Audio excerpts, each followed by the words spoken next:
לאבא היקר, המון המון מזל טוב לרגל הולדת ה-60 שלך.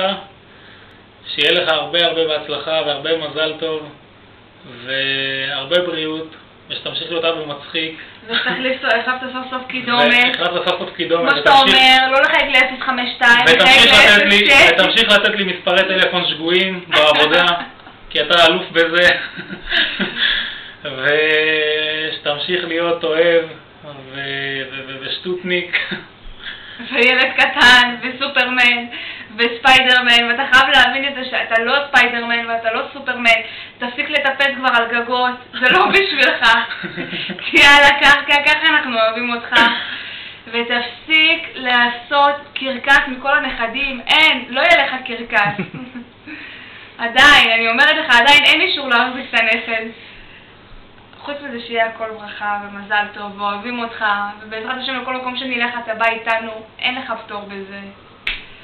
ושתזכה רק לנחת, וצא כבר לפנסיה, ותהנה כל דקה, ובריאות, ואריכות ימים, וכל טוב.